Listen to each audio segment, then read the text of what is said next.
mean, oh wait, it can only mean it's 10-minute Two-Tip Tuesday. Welcome! I'm your host, Amelia Borland, occupational therapist, owner and founder of Higher Standards Caregiver Training, and as always, there's a reason that we're here running water in the tub today. So if you are new to 10-minute Two-Tip Tuesday, let me give you a quick overview. I'm going to give two super valuable tips. The first one is for caregivers, and the second one is for caregiving organizations, and the goal is to get that done in right about 10 minutes. Before we get started, please do keep in mind, this is for educational purposes only. If anything that I say reminds you of someone that you know, someone that you work with, maybe even yourself, and it makes you think, oh, I think that person needs to be seen by a licensed healthcare provider, then please make sure you are advocating for that person to be seen by that appropriate provider, as this is not a substitute for health or medical advice, and it is not a substitute for a therapeutic relationship. All right, it is for educational purposes only. So, enough said there. Let's go ahead and get started. Okay, so why did we start here by running water in the bathtub?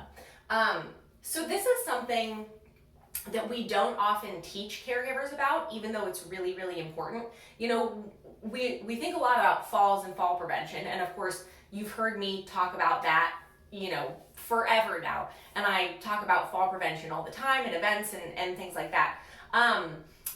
There's big fall prevention courses at higherstandardscaregivertraining.com. I mean, don't get me wrong, fall prevention is super important, muy importante, right? Please forgive me, all Spanish speakers, for butchering your language just now. I am deeply apologetic. But one of the things we don't talk a lot about, one of the kind of really nasty, terrible injuries that can happen, and can happen really easily without us even realizing it, can like literally happen under our noses, are burns. I have spent enough time working on burn units to know just how bad these can be. And so it's really important. So tip number one today for caregivers is to check the temperature of the water before anyone is actually in the water. Whether that's washing their hands in the sink or taking a shower or a bath or anything like that, we want to make sure that we, as the caregiver, are checking the temperature of the water first before anyone gets in it or anyone touches it, to make sure that no one accidentally is burned, because those scalding burns can be really, really nasty, y'all. The reason that this is so important is because a lot of times folks that we care for, they may not have very good sensation. You know, people who have spinal cord injuries, people who have diabetes, people for so many different kinds of reasons might not have good sensation, so they might not be able to feel that they are burning. So it's really important that we are checking that temperature for that reason.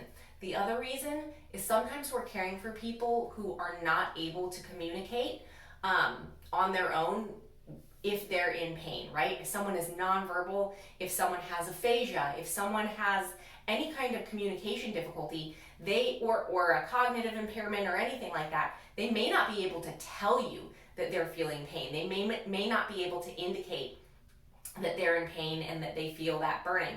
So super, super important. Make sure as a caregiver that you are checking the temperature of the water before that water ever hits the person that you're caring for. Another great tip for this is like bonus 10-minute Two-Tip Tuesday, but if you're talking about water temperature and burns, you kind of got to talk about this too.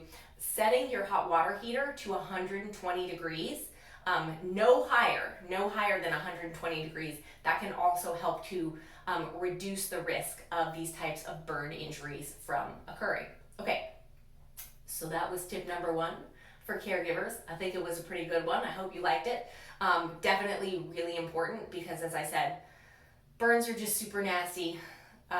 They're painful. We don't want that to happen to anyone. So simple and easy to prevent, and we want to prevent them whenever we possibly can. Okay, now I promise I'm moving on to tip number two. Okay, tip number two for caregiving organizations today. I want to get this idea into your head, or get you like kind of mulling over this idea of how you are creating community in your organization, in your caregiving organization, right? So often business owners will call me or they'll reach out, or, it's just a constant topic of conversation in the non-medical care community, right? Turnover, caregiver retention, can't keep caregivers, have to constantly keep hiring more. How do we get our caregivers to stay? And, I think that the answer so often, and of course these are complex issues, but a lot of times, think about, well, where would you want to work? What are the organizations that you've worked at or you've worked for where you wanted to stay? And so often those are places that have created a sense of teamwork, a sense of ownership as much as possible, and a sense of family and a sense of community, right? That we're all in this together, that we're supporting each other through this. That can be really difficult to achieve sometimes in care organizations, particularly if you've got like a non-medical home care agency or something where, all of your caregivers are sort of spread out to all four corners of the area that you serve. That can be really difficult to achieve. But nonetheless, so like this is something that I've been working really hard to try to achieve at Higher Standards Caregiver Training, creating spaces where caregivers can not just learn, but they can also have a sense of community with their team members, with their organization, and where organization leaders can also be a part of that.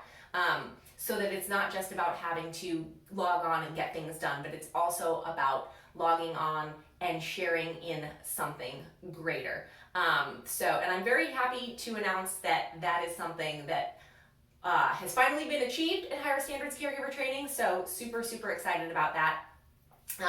But I digress. The real thing to think about here is, how are you creating a sense of community for your caregivers?